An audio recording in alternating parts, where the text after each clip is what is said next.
Hello and welcome to the Team of the Week podcast. We are back after the half-term break, and as you'll notice, it is not Mr. Masson with me, it is with Mr. Anderson, just for this section because we are going to go through the hockey Team of the Week as the hockey season got started last week in the Northern England indoor qualifiers, was that? Northeast sorry. Qualifiers, yeah. Yeah, so we'll get onto that. As well in this episode, we will be going through the house football, which finished last week, as well as the usual Mind Match Challenge, as well as the rugby Team of the Week for Bradford and Woody Grove. So we'll start with hockey as we've got Mr. Anderson. Firstly, welcome to the show. Good to have you on. It's good to be finally make the cut.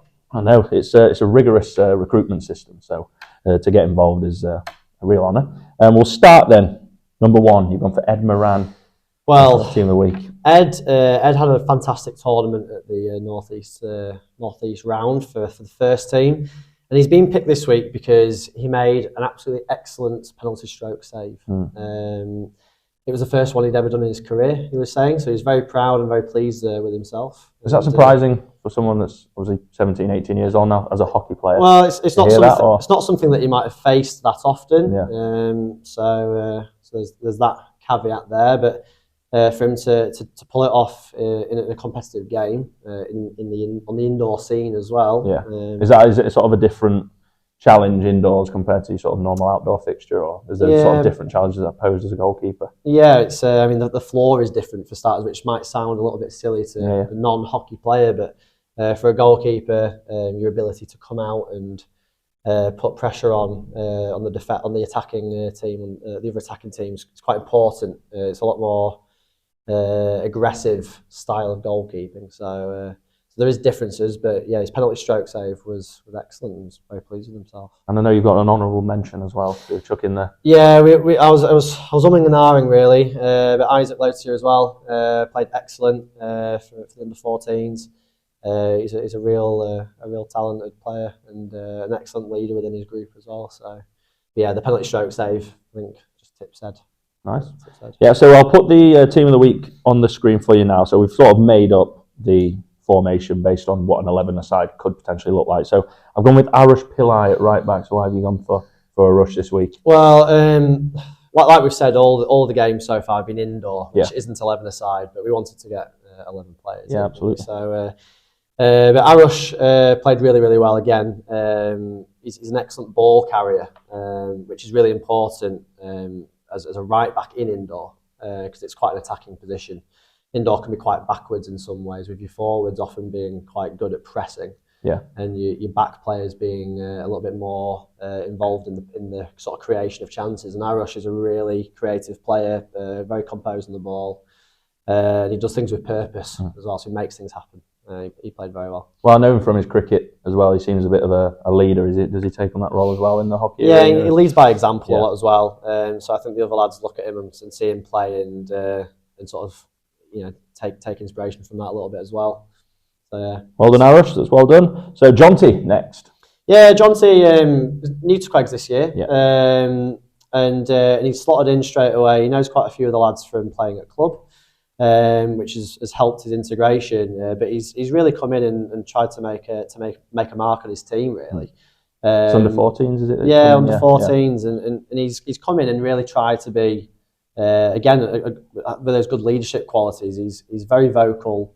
He demonstrates intensity in everything he does, and he's always willing to listen and learn as well. So the under-14 tournament was a little bit more of a learning experience for the group, and something that hopefully he can take forward into future years. So yeah, did really well, and I think learned a lot throughout the day as well. Nice, well done, John T. So moving on to one of the two under-15s that played in the first team. We'll start with Alfie Maddy. Yeah, so obviously Alfie, and then we'll talk about Sam in a minute as well. But Alfie came in and really stepped up, playing with lads 3 or 4 years older than him as well. He really came into the team and added to the quality quite often. Well, at that age, you're not going to do it unless you feel like they do. Really and I think sometimes you can bring the younger lads in, and sometimes they might not have as much impact as some of the more experienced players. But Alfie really came in and drove the standards. He came in to the first team,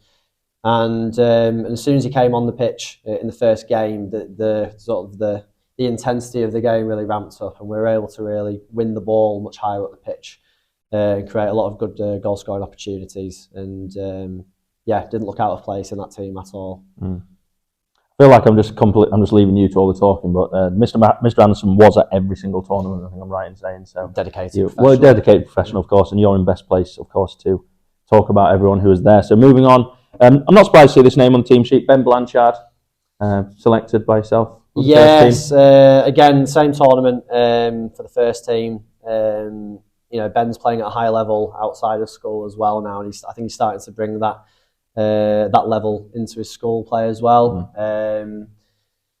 Again, similar to Arush, he plays in that sort of deeper position in the indoor court, and again, sort of dictating the tempo of the play.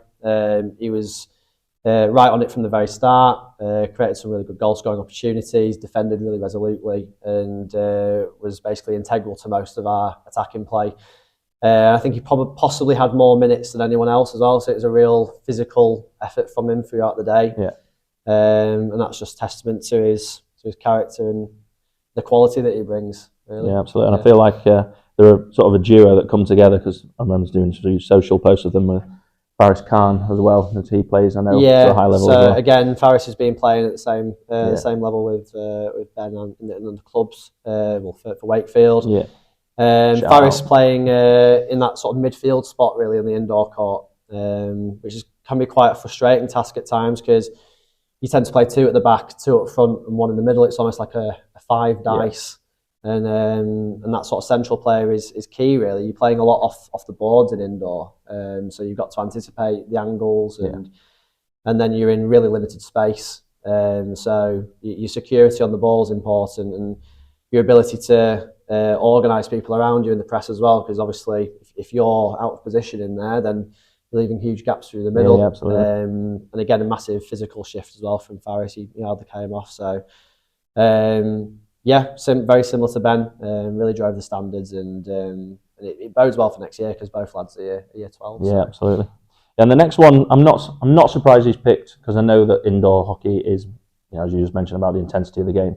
But I am surprised at the same time, because Tom Gaines only just come back from a pretty long-term injury, so for him to come straight back in and perform well is obviously a great sign. Yeah, and I think as well, he played in the under-16 team, and we were missing Sam and Alfie from that group due to other school commitments, and I think Gainsey really sort of stepped up into that role, and again, like you say, he's an engine. I know. He's obviously a really good sportsman, and he brings that intensity and that game intelligence.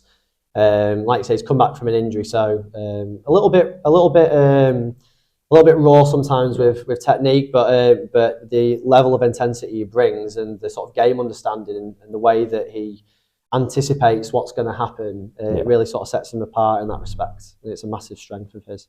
Yeah, well done, Tom. Good to see you doing both well on both rugby and hockey pitches, so you keep that up. It's really good. Alfie Chunu, 2 years up, was he playing? So Alfie's year 9, and he was playing for the under-16s. We selected Alfie for the under-16 tournament, because again, stylistically, I think his skill set really suits indoor. He's very quick, very agile, and he's really quite good at taking the ball from the left to the right and sort of driving around with pace, which is a real indoor tactic in some ways. He does that in outdoor hockey, in normal hockey as well. So we wanted to take him to fill those gaps, but then to add to the squad, and I think he did. And we saw it, because he then played in the under-14 tournament the next week, and I think he flourished quite a lot in that tournament. Was able to take a lot of what he'd experienced in the big week fish before. In the small pond, having been the small fish in the big pond. Exactly. So he took that into his own under-14 teams tournament, and he brings quite a lot of intensity. He's very quick and very powerful. Again, great learning experience for him. Yeah, brilliant. And then the second year 10, we mentioned Alfie playing for the first team, and Sam Allett as well. Often come as a bit of a pair, but inseparable, I think. To the detriment in some ways, possibly. But Sam played excellently. He's, again, very intelligent player. He's excellent at picking up little pockets of space and when he receives it off the boards in indoor, he's similar to Faris in that he's very secure, and the ball very rarely sort of bounces off him. Which is what you need if you're going to, because Sam won't mind saying this in terms of his physical growth at this point is still compared to the year 12s, 13s you're coming up against, that you're going to have to find different ways to impact the game, and it's and his technical security and his tactical sort of tactical nous really help him with that, and he's really coming along this last few months. He's understanding the game a lot more. It's funny, him and Alfie actually spent quite a long time between some of the games with sort of the coaching board, and they were sort of working out things themselves. Oh, nice. Without much guidance from anyone else. That was nice to see them really engaging that side of it as well. And yeah, he played very, very well. Again, added to the quality of the team and didn't just make up the numbers. He's a really mature player, and very excited to see what he can bring in this next few years. Yeah, absolutely. Well, now we've got, if he stays, 3 more years. Well, and the rest of year 10. When he stays. So, well, I don't know. You never know people nowadays. They might be off playing for England hockey and not got the time for Quakes. But moving into the final two, then we've got James McKinley-Smith. Yeah, well, James, one of the older boys, and he played very, very well. Again, really sort of brought that intensity. He plays in the forward line in indoor, and he does the same for outdoor hockey as well. But very similar comments to what we've had for a lot of the lads so far. Just very secure on the ball, very intense with his periods on the pitch. And I think brings a bit of a calm head as well to things. He very rarely loses his cool. So yeah, played very, very well, created good opportunities, ran very hard, and was always willing to put the work into the team. Yeah, I think it's fair to mention as well that the group you were handed in the first team tournament was a tough one. Yeah, well, you might term it the group of death. with Yarm and Scarborough, both very, very tough teams, and GSAL with some talented players in there as well. And with only one team from each group going through to the final, it was always going to be a tough ask. So you come away with a win and a draw, wasn't it? And you still ended up going through it. So it's a cut-through qualifying system, isn't it? Yeah, so it's really tough. And I think with the final thing to add about James is obviously he's incredibly fit. Yeah, he's an excellent cross-country runner, and I think that really allows him to operate throughout the whole game. So yeah, really good. Lovely. And then finally, Tom Hugh. Yeah, so Tom, for the under-16s again, Tom's actually come on a lot since September as well. He's started to come into his own a little bit more, and I think being a bit more willing to make things happen, getting on the ball a lot more, and not only doing, getting on the ball himself and making things happen with the stick and the ball, but also being a lot more demanding of his teammates. I think he's sort of realised that in order to really operate well as a team, everyone's got to be on the same page, and that takes real organisation and clarity with regards to what everyone's doing. So he sort of stepped up quite a lot with that respect this last few months, and that really shone through in the indoor tournament. And again, excellent intensity, never gave up, security on the ball, good goal scoring, chance creation. Just a really good performance, and a good example set to the young lads in the group as well. So yeah, really impressed. Yeah, I'd just like to add as well, I know these positions you might be looking at, these are really random. So if you find yourself in a position you might not actually play on the field, it's just to fit 11 players into the team of the week. So well done to everyone who was selected for the first hockey team of the week of the season. You've got a busy week this week coming up. You've got a couple of fixtures on Wednesday. Yeah, we've got 13s and 12s on Thursday. We've got fixtures on 3 days this week. Actually, the under 15s go away to Yarm on Tuesday, which is tomorrow. So that's a tough fixture. Tough fixture up north, and then Wednesday the under 16s and the first team travel to BGS. Great setup there, haven't they? Yeah, it's an excellent setup, and they've done really well with their hockey program as well. They've come on leaps and bounds this last few years. And then on Thursday, the under 13s and under 12s have their first fixtures of the season as well. The under 13s and under 12s obviously still playing 7-a-side on a half pitch. So that might be the debut of the home Astro, or are you away? No, we're down at College Grove for that one. But I'm very excited for the under 12s. Actually, we've got 21 lads playing, so we're going to split them into 3 teams of 7 to get as many of them playing as we can. And it's really exciting to have that many numbers, really, and a couple of lads that we couldn't select just because There's so many of them. Yeah, So, absolutely. Which is, a good place to have. Yeah, it's a good dilemma to numbers. have, isn't it? Yeah, absolutely. Oh, perfect. Well, thanks for joining me, and hope you've enjoyed the start of the hockey team of the week selections. Don't read too much into it. It's not saying if you haven't been picked for this that you've not played well or anything like that. It's just what we've seen as the sort of standout performers from the indoor qualifiers. So everyone that was selected, well done, and thank you for joining me, Mr. Anderson. Thank you for having me. Good debut. Very, very much enjoyed my time here.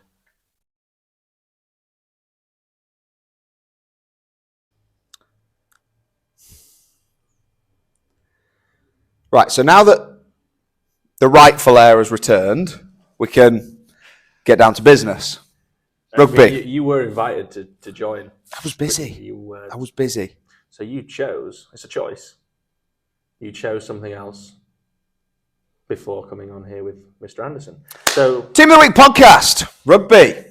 So we're going to go through Bradford first, because we've got a double game week to go through this week. So this first one is Bradford, which was now, nearly 2 weeks ago from the time of recording. And then we'll whiz through that, and then we'll go through Woodhouse Grove. So there's plenty to be talking about. We don't want to ramble on too long. So we'll start. This is Bo Masterson-Smith from a match that I refereed. It's a long shift, I remember, three-thirds of 25 minutes. Bo Masterson-Smith shifted up to prop for the first time, and my word, did he make an impact. He seems to have transitioned well there. Yeah, his scrummaging really took us to the next level, and I think that might be his new spot for the season. Forte. Forte, yeah. Ready for that? Michael Middsey. Very good. Real good young prospect. Every single thing I hear about him is always positive. A, positive, but B, real impact. Yeah. So, and coming in from last year as well, he's joined in well. Yeah, just got to keep it up. I'll let you take number 3, your man. Harry Boswell. Who will feature in the Mind Match. Oh, will he feature? Boswell putting in continued shifts all season.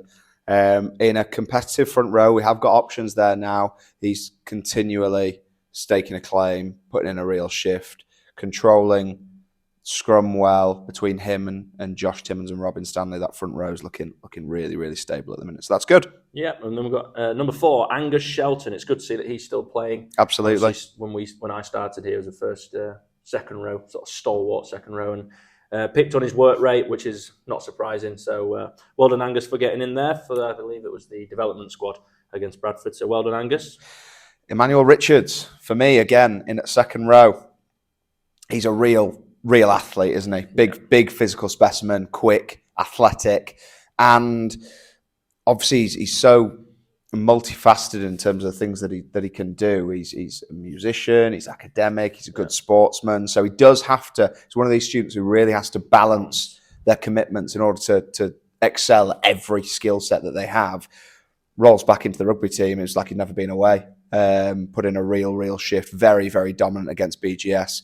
Made some fantastic carries. So well done, Emmanuel. Keep it up. Absolutely. And then another under 14, we've got Max Barron, who I think is sort of fallen to just a very strong back row in that year group, where he's found himself behind, the skipper and, number 8 like Dexter and Hugo, just a really strong back row. And I think if he keeps, plugging away down in the B team, that he'll, continue to develop, and, as he gets through the school, that his chance will come. Well, funnily enough, he did play a real role for the A team this week just gone against Woodhouse Grove. He slotted in the centres because, as you said, that back row is so competitive. Yeah. But he came in, played the second half against Woodhouse Grove for the centres, gelled right in, put in a real performance, some real pace. It took me aback a little bit, just quite how quick he is off the line. So I'm certainly keeping an eye on him. Really, really positive. Good. Well done, Max. Who are we on to? Oh, yeah. Walsh, number 7. Walsh's first time making the team of the week. That surprises me, because he's a real impact player, isn't he? Yeah. I was talking to Mr. Pearson earlier this week about the chances that those 16s are going to have at Rosslyn this year. I think they're going to have a real shot, and Ewan's certainly going to be one of the fundamental cogs in that machine. He's for a forward, he has got really, really good vision, good hands, sees space well. Comes with his rugby league. 100%, and he uses size and his power really, really well. Does seem to be taken after his brother as well. Oh, we won't compare them. Two different entities completely. After you. Jack Bailey, number 8. Not surprised to see him in there again. Bradford. Heard he had a really good performance away at Bradford. It's, sometimes a tough place to go, and it's hard. It's always a sort of a niggly game. Someone that you always have to graft. And I was not surprised to hear that Jack Bailey again putting in a big performance for the first team at number 8. Yeah. Really grown into that role as a year 12. So it's great to see that he'll have another year as well as a year 13. I think he's going to come back as a real pack leader next year. Not that he isn't already, but with that extra year of experience and seniority in there, I think he's going to be certainly a big benefit to have coming back next year as well, a real player. Number 9, so Harry Beck, chosen as the under-12 B team from Mr. Ben. So well done, Harry. I think that's back-to-back, or Beck-to-Beck if we want to... Double nominations. Double nominations for Harry Beck. Yeah, he's done really well. Really good to see. I know he's not a scrum half, but we've had to find him a position in the back line, and I know he's an elusive runner. Well, I suppose at under 12 level, when it does end up being, that the rucks end up being a little bit of a state, the whole game can be quite unstructured, and it's good that in that kind of environment, someone like Harry is able to stand out, because it can be quite easy to get lost in the shuffle in that environment. Absolutely, when bodies are flying everywhere and you could give 8 ruck penalties in every phase of play. So, no, well done, Harry. Keep it up. Very impressive. Number 10, fly half. Oh, I think we can say one of the true, unadulterated, standout, I am a fly half and nothing else in Quegs. It's not something that low down age grade wise in schoolboy rugby you see a lot of. A lot of people, you could be a 10, you could be a centre, you could be a full. He is an out and out 10, controls the game really well, really good communicator. On the front. He's going to be fantastic next year. I can't wait. Really excited. Absolutely. Well, you'll get your hands on him, won't you?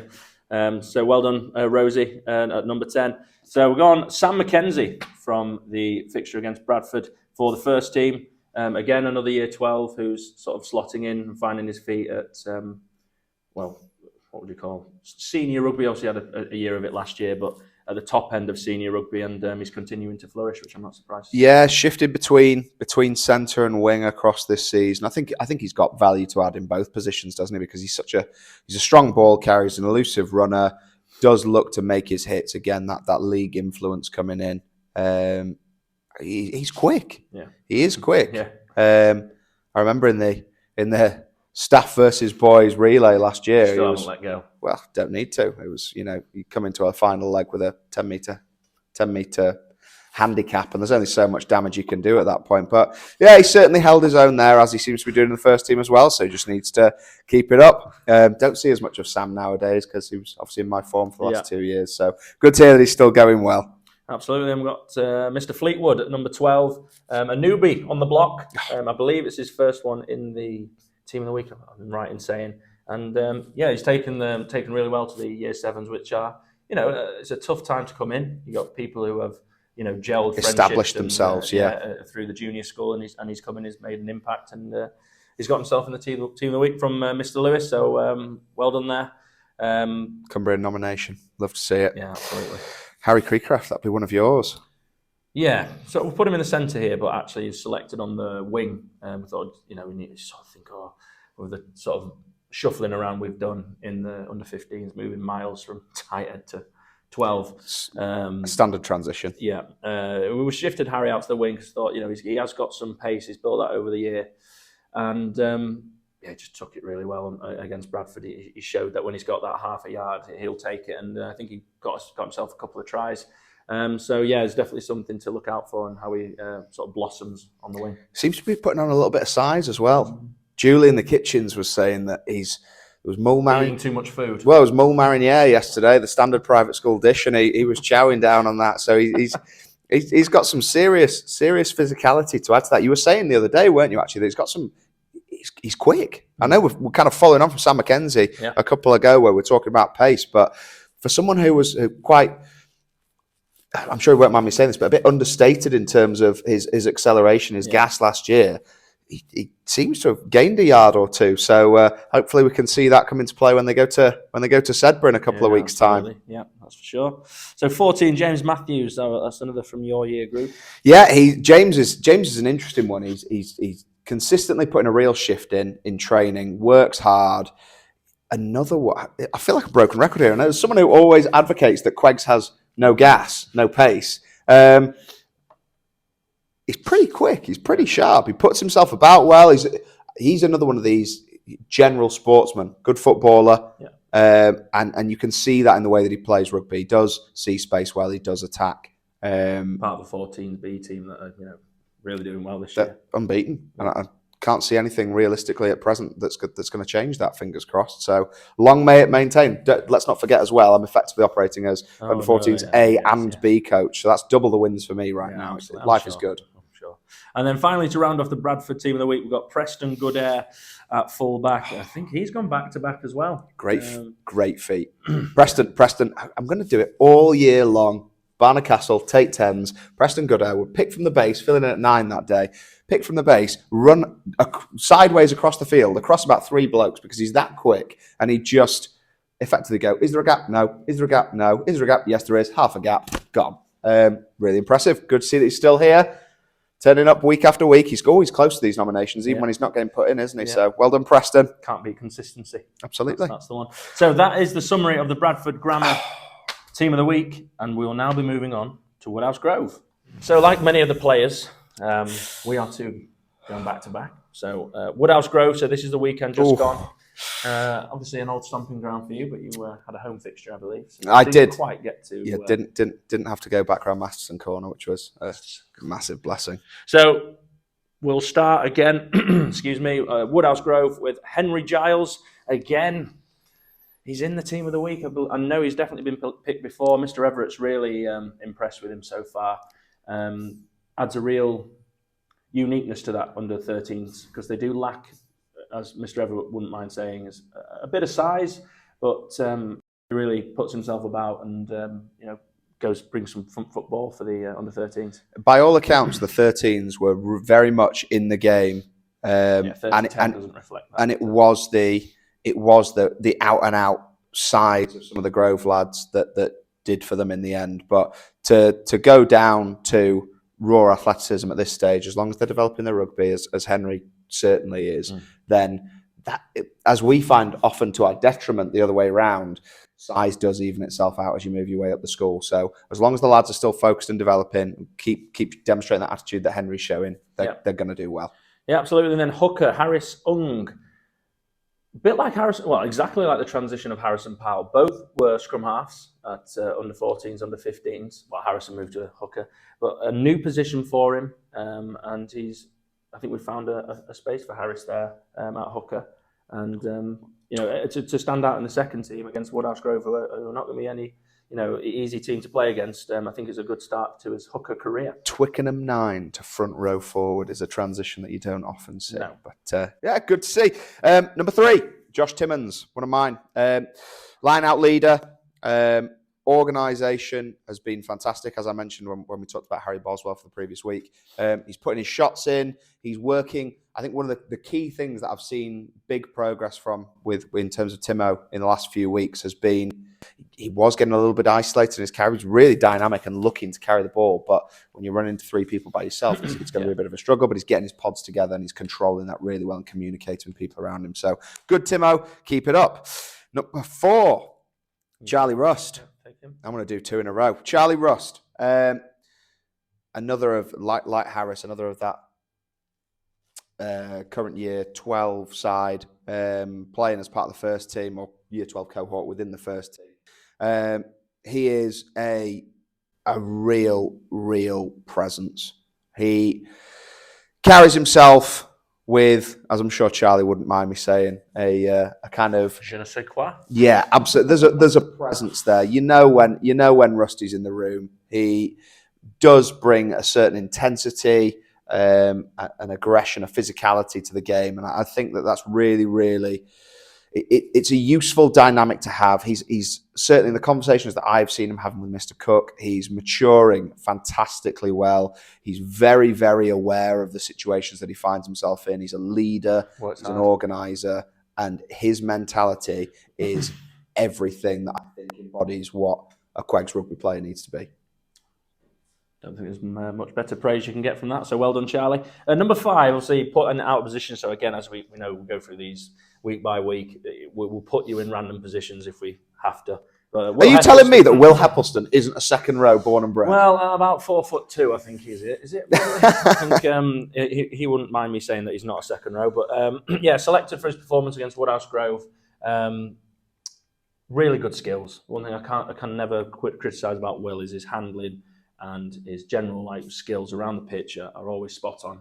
And he used them to really good effect in terms of putting people into space on Saturday, and they really did put Woody Grove to the cleaners, and they showed that, you know, when they put themselves in the right mentality, which has been a struggle, and you know, they will put many teams, give them a challenge, and it was good to see that he put everything into a performance on Saturday, including his goal kicking. Oh, really? I did. To be So fair, I think I know. I spoke to his dad. He's a goal kicker for his rugby league side. Oh, wonderful. So yeah, I think got to keep going, Will. Yeah, at this point. I think that cohort in general have put themselves in such a strong position, having been there or thereabouts last year, and even in the games they've lost this year by Bar Kings Mac at the start of the year, they've always been in touching distance of that same level of success that they were achieving last year. Yeah, and that's across both sides. 100%, and getting that mentality right where it needs to be, and ensuring that you are replicating on the practice pitch exactly what we can deliver in a game scenario is going to be really, really important for them as we come into the darker months and things really start to matter. Yeah, absolutely. So well done, Will. So moving into the back row, Thomas Sykes. I believe, well, Mr. Lewis said he probably is a centre, but centres can play back row. So absolutely. Don't read too much into it, Thomas. But you've been selected for your attitude and the way you've gelled into the side again. A new person coming into year 7. So it's good that the sort of new cohort of players are continuing to make a positive impact in that team. Yeah, absolutely. Again, well done. Yeah, well done, Thomas. Keep working on those skills. Stay committed. Fantastic news. Well done. Harrison Powell. We've already semi-discussed this, but Harrison, I think as particularly in a school like this, to be finding yourself in a situation where rules are one of the fundamental things limiting you in terms of getting that first team exposure on a consistent basis in terms of being able to play front row. It shows that the statement that you're putting down and the marker that you are laying down. And Harrison's someone who, particularly when I've come across him this year, it also seems to have gained that degree of maturity, both on and off the pitch. He seems to be generally switched on to what he needs to do, what his role is, and he's delivering well. And I suppose one of the fundamental positives of playing in the backs and in such a key decision-making position as 9, and then transitioning into the front row, that's a very, very useful skill set to be able to take into the real meat of the pack there. You'd imagine that Harrison's going to be able to really dictate the way that they're going to look to play in the coming years. So a real prospect there. Well done, Harrison. Keep it up. He's getting his shot the first team on Saturday. Playing in the back row. Brilliant. So, there you go. And then number 8, Mr. Grafton. The Capitano. About Mr. Grafton. He's certainly, well, in a name, he puts a shift in every match. You never question his commitment to the game. And, God, I'm struggling here. You wouldn't say, no, you wouldn't be shocked for him. He's saying that he was just turnover king again on Saturday. Just really what he brings to that under 15 side. He reminds me of a very young Michael Hooper. What are you going to say yourself then? Absolutely. I don't want to go anywhere near a ruck. No interest in that. No, he gets his body position over the ball is so good. If you're an opposition player and you're not clearing him out within that first second or two, at the very least, you're going to get the slowest ball you could possibly be wanting. But as you said, turnover king, penalty. I was going to say penalty machine, but that's the wrong connotations. But he's gonna aid you in shifting you back down the pitch. And again, with Sedbergh on the horizon, that leadership's going to be really, really important. So keep it up, Ollie. Yeah. Going into the backs, Ben White. It was a debut for him as well. So Ben White and Will Heppelston in the same team. I must have been having an off day when I chose this. But no, Ben played really well on Saturday. One moment that really stands out to me is when he played a lovely pass off Ben Booth, who a lovely line through the gap, and then he just got through to the fullback, and Ben White was then on Booth's inside shoulder, a bit like an Aaron Smith sort of. Just literally tipped back inside and he just ran through under the post. And I think that there is where you want your scrum halves to be. If there's a line break, you want them either side of the ball carrier's shoulder, just for a little pass. And he did it. That's the one that stands out to me. And he did it multiple times. Support play and his passing was really on point on Saturday. Represented the school for hockey as well this week in a he competitive fixture. See, Mr. Anderson, I can do it too. It doesn't take that much. Unbelievable penalty corner, that lad. Unbelievable. Will Priest at 10. Despite the fact that against Woody Grove for me, having played at 10 all season, we had an injury to Sam Ilsley. Will had to step in at 9, which I know is where he plays for club, so I knew he'd be able to transition back there without too much fuss. But shifting from 10 to 9 is still something that does take an adjustment when playing within a different system, different players. Yeah. He organised the pack really, really well. He delivered some quick ball that kept us on the front foot, which gave Ben Smith a platform to play off. And we really showcased what we were about against Woody Grove after a tough loss to Prince Henry's in the National Cup, which, having spoken to their coaches afterwards, it was a game that could have gone either way, and the conditions certainly favoured the opposition. Not to take anything away from them, they certainly came with a game plan and delivered what they needed to do. But lads who were certainly a bit deflated after that loss turned up on the Saturday, put in a complete performance. And as you were saying last night at training, before we were even up there, when we arrived, they were already out there playing touch and pass, running through their shapes. It was really, really impressive to see a side who, A, are young, but B, have just taken a real knock to their confidence, picking themselves back up and going at it really, really quickly afterwards. Yeah, absolutely. So well done there, Priesty. Number 11. We'll stay in the centre, so we'll go with Connor Dale at 12. I think his first time playing at 12. Was he a new student or pupil himself this year? And again, he's really made an impact in that first team. And again, probably more suited to, I would say, an outside centre where he's able to use his pace and get on the outside of shoulders, but apparently really link play well and sort of marshalled the backs at inside centre against Woody really well. Well, despite being a year 12, obviously he is a year young. He's actually a year 11. So to be having that impact at his age is really, really impressive. I was actually having a chat with him today after my A-level geography lesson where he was asking for a couple of tips in terms of how can he get on the ball more as a winger and be more involved. So there's your challenge, Connor. I've run through what you need to do now. Take it to Mr. Cook. Show him what you've learned. Great performance. I think he's going to tell you what, when 7th season rolls around, I know that the various coaching staff at the top end of the school are really excited at the prospect of getting Connor on a 7s pitch. So really impressive. Keep it up. Who? Sam Dobson. At 13? Well, we must have been struggling to sort the positions out this maybe week. Him and Thomas should have swapped round. But, we've got Dobbo in at 13. He'll love that. He's been asking for, 2 years now? Can I play in the centres?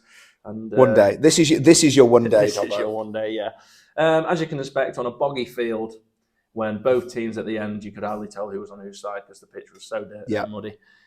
He, really made an impact on the game, not just in his carries or his turnovers, but just in defence, setting the tone. And there's a real big ball carrier in that Woody Grove 15 side. And, yes. I think who needs shutting down. Yeah, and I think he did do that to a degree. Obviously, he can't do it by himself, but in the moments he could make an impact on the game, he definitely did. So. And that's all you can ask for, I suppose, at the end of the day. As long as you've got 15 individuals who are all making the most of the moments where they can impact the game and they can have their influence, then overall that collective should be enough. And Dobbo, we obviously know, is someone who's got more than enough capability to really influence a game when he does get his opportunities. So well done, Sam. Another one who's going to be making a debut on the Mind Match. It's a real what can we say? A Wilf Dilly of a performance, a Harry Creecraft of a performance. From Sam Dobson. But on the rugby pitch, he played very well, so well done to Dobbo. The back three. Shall we start with James Lee? Yeah, let's start with James Lee. So as nominated by Mr. Anderson, your now arch nemesis. Again, a really impressive performance by the 13s B on on Saturday, and apparently he was integral to that. Kept his width really well, and a really good, again, a bit of pace there. So we've mentioned that a few times now, and he really added to that side on Saturday. So well done, James. Yeah, absolutely. And then the other wing, Samuel Chineme. Gas. As Mr. Lewis said, I don't think it's an actual word. Is untackleable. Untackleable. So melons. I'm assuming he's scored a lot of tries on Saturday. I can guess from that. Well, if he scored a lot on Saturday, I'm looking forward to seeing what his tally is by the end of the season, because I've done QED football with him. I've seen him out in the yard. I've seen him in training, and he looks like a real prospect. You talk about we do. While I would say we don't necessarily breed out and out pace, we do breed out and out athletes, and I think he is one of the individuals who sits actually across that boundary. He is an athlete, but he's also he is agile, he is quick, and it does translate well to a rugby pitch. Yeah, just someone who needs to believe himself in a bit more. I think he does sometimes suffer with that. Am I actually that good? And the answer is yes. And he just needs to believe himself when he's back on the field or on the athletics track or whatever he's doing. That he can be one of the best if he wants to be. Hit an outside arc, let him go. Just see you later. Under the sticks, no problem. Absolutely. Do you want to round us off, Zach Weeks, or shall I take I'll give it to you. So Zach Weeks, to finish us off, playing in a hybrid role that Mr. Everett has masterminded this year, of the dual playing 10/fullback that he shares with Rosie, who was picked for last year. So it's obviously working, and he's found himself in this week controlling the game well, marshalling his backs and marshalling the forwards, again against a really difficult Woody Grove side who have got some big players. He's growing into that sort of role that he's sharing with Rosie, and it might be something that whoever ends up at 10 or 15 that will really flourish as they go through the school. Yep, well done, Zach. Rounding off those nominations, I think that's a really, really good way to end. So keep it up the hard work, and well done to everyone who's been not only selected but nominated from both of those fixtures there. Absolutely. As we start to doesn't stop there, does it? Well, I was just saying, we have been firing through some local rivals in recent weeks, and it is supposed to be cold this weekend. Is there a chance of frost? Who knows? We shall see. But so we've got Newcastle on Saturday, and we'll be back next week for the next edition of the Team of the Week podcast. And I will be here for the hockey at that point. Yes. I will make sure that I'm here. Lovely. Right, so in the midst of all... Do you want to go again? No, I don't. It's fine. We can go with that. Are you sure? Yeah. In the midst of all that, hockey, rugby, was the in-house football. Finally completing. Yeah, so we started in the semi-finals pre-half-term. The finals were played last week, and the results were as follows. In Year 7, Bentley took the crown. In Year 8, it was Cave. Year 9 was Bentley. Year 10 was Freeston. Year 11 was Cave. And sixth form, By default, was Cave. I thought Year 11 was by default initially, but I think Freeston rocked up with 3 or 4 players. Year 11's, it's a beautiful feeling to win in circumstances where the Year 11s, we had Georgie, Josh, and a couple of others. I'm trying to remember who they were. Sorry, lads. Who did turn up to play against the full side of Cave, who were fully represented with a bench. Organisation will get you there.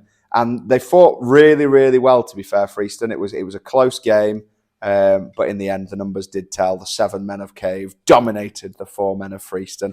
And we won the sixth form by default because we're the only people who turned up with an actual team. But the rest of the games, I will say, where Cave performed less well and Bentley were pretty dominant, it was, the younger lads certainly seemed to relish the opportunity to get out there and show what they could do in front of a crowd. So, overall, I think it seems to have gone down really, really well. I would like to say, though, for the amount of stuff we hear about, we need a football team. This needs to happen. And yes, I can understand why. There's plenty of footballers in the school, but there's evidence there as to why it also doesn't need to happen, I think. And we've also got that evidence on video. Deary me. Oh, some lads seem to transition well between different sports. Some lads just stick to what you're good at. Yeah. But that doesn't mean to say it wasn't entertaining, because if you have two sides going at it as they were, I refereed the Year 9 final. Feisty. I think it was Bentley versus Cave. Mm-hmm. Cave on paper, I think, were the better side. I might be wrong in thinking that, but it was a mistake by Will Barr, who wasn't paying attention in goal. Like that ended up are we talking on the caliber of Ben Booth the other week? Worse. Oh, I dear. think worse. Oh, I believe, if I'm right in remembering, Will Barr was distracted and the ball went flying past him. Oh, Mr. Barr. But other than that, it was a very, a good debut tournament, and we look forward to the future years. Well, I was going to say, let's take away the key positives here. A, loads of lads involved. Everyone's had a good time. Yeah. B, great atmosphere around I was school. about to say, big atmosphere, big buzz generated around school. C, for Cave, also for Champions. What a shock. The Goliath rolls on. And then finally, no shame at all. But, well, we're not doing too well overall. I don't know if that's anything to do with the new leadership, but fingers crossed we turn it around soon. But House Assemblies, House Reg will be happening as we film this tomorrow morning, Friday AM. And on that Friday AM, house captains from all 4 houses across all the year groups will be starting to select their house rugby teams for the same format of competition, which will be rolling around in a couple of weeks' time. And on those junior school pitches, senior school boys playing 7-a-side rugby, it is going to be entertaining. Well, can't put it any better. So that's a hell of a promo. We will now move on to the main event.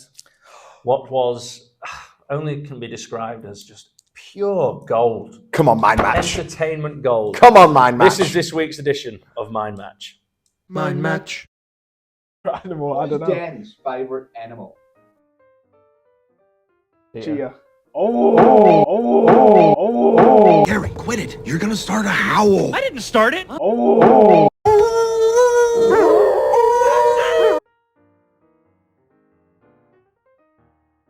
Is Whitey's favourite film? Jaws. Jaws? That's a bit random. I would have said like Great Showman. God, no. I don't know. What is Dan's shoe size? 12. Maybe we should have compared. Who is the worst loser? Whitey.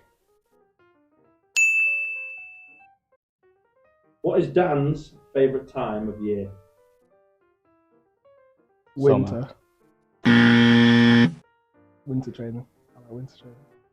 If Whitey could pick any superpower, what superpower would he pick? Speed. Which is the better breakfast sandwich?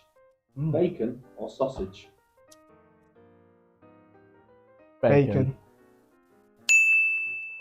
No, I want my bacon. I gotta tell you something. Bacon is good for me. In minutes, how long does it take Whitey to get to school? 20. Oh, close.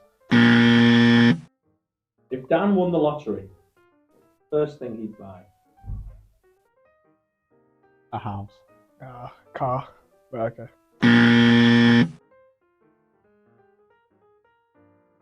How would Dan describe you in one word? Incredible. Incredible. Last one. Who is the better sportsman? Me. Dan.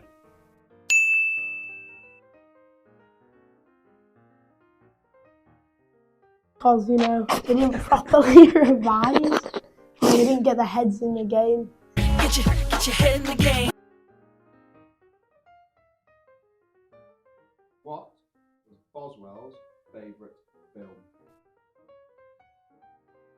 I don't know. No clue. I'll think of a film.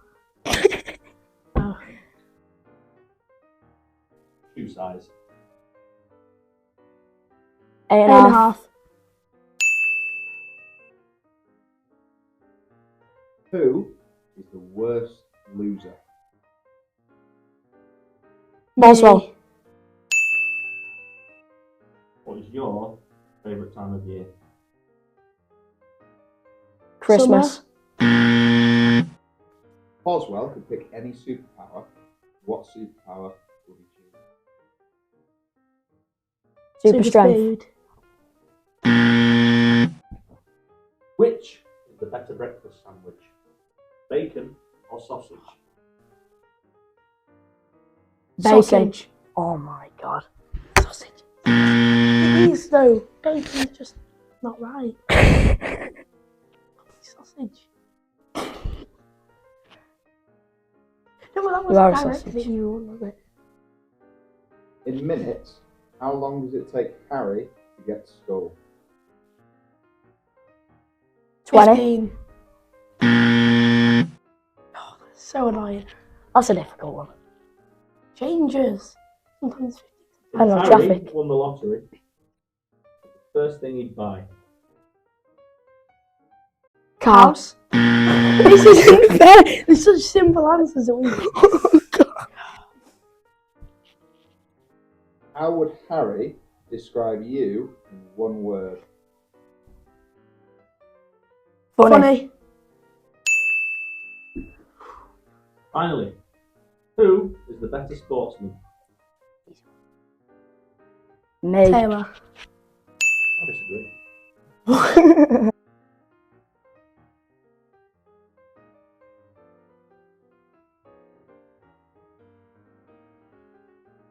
I've got my food on. What is Sam's favourite film? Spider-Man. Taken. I can tell you I don't have money, but what I do have are a very particular set of skills.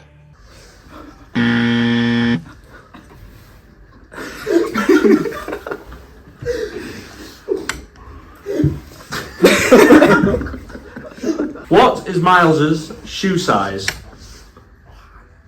9. 9.5.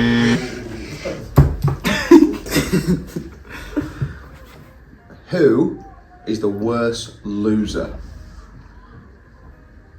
Me. Me. What is Miles's favourite time of year? Christmas. If Sam could pick any superpower, what superpower would he pick?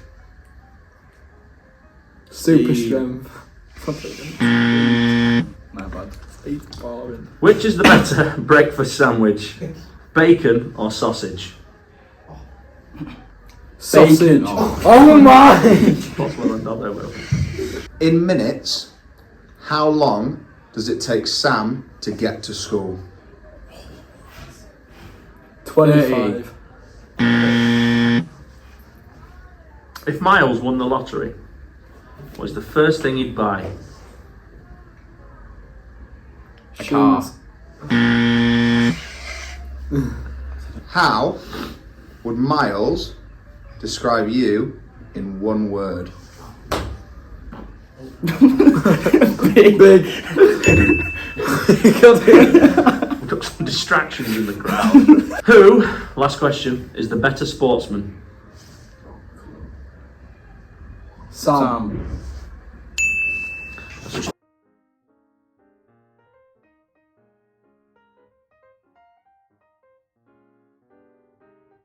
Mind match. So thoughts on that? Mind match, never. It was unnecessary. Thoughts on that? Just chaos. I think every person, bar the last two, to be fair, Sam and Miles did not say this, but Harry squared Yep. and Whitey and Dan, The Great White. the Great White, yeah, the Great White, just came in with the confidence that they are going to topple Woody and Gibbo. I love it. 7 out of 10. It's a hard score. It's not an easy But thing you- to take on. you The ha- arrogance that they walk in with confidence and You have to get a come in. performance like that was You just have to shambles. come in believing that you can do it. in a Actually, moderate way. personally disagree with that. You want to come in all guns blazing, believing that you are God's gift to mind match. But we are yet to see anyone really deliver to the level that Woody and James did. And they were the first pair to do it. It has been a steep decline downhill. I'm not sure who was the worst today in terms of score wise. I'm sure we can see that on the leaderboard. Yeah. But in terms of raw performance, do better, lads. Do better. At least try and prep. Yeah, these are people that select themselves. We don't have anything to do with selection. Best friends. Best friends. We Brothers, know everything about each other. Compadres. We give them 2 minutes. Brochachos. Literally 2 minutes beforehand to confer with each other the information that you think's going to come up, and all of them don't need it. We're fine. And then you ask the first question, like, I should have asked you that. Every time. Who doesn't? Don't take it for granted if you want to be on that leaderboard. Who doesn't predict that you're going to get asked whether or not you prefer a bacon sarnie or a sausage sandwich? It's simples. I tell you what, it's sparked some Simples. debate, though. Didn't someone say simples today? Boswell said simples. He did. Can we get a meerkat on that? Well, Let's get a meerkat on that. ruin the whole surprise. They'll have seen that already. Yeah, fine. Up the meerkats. So yeah, we will come back again, and hopefully someone can at least not even necessarily topple the top, but just put in a decent shift and answer some good questions. We've got people ready to go. Yeah, We know who's going. absolutely. And so next week's edition, we will have the fixtures that are currently going on as we speak. Is the under 13s and under 12s hockey fixtures against Yarm. Never an easy fixture. They're a very good Well hockey drilled. program. And the upcoming Saturday fixture for the rugby against Newcastle. Good luck to all the teams making that long trip up. I'm sure that you'll be bright-eyed and bushy-tailed come 7:30 on Saturday morning for the long trip up. I'm sure we'll get a frosty reception. You love a pub.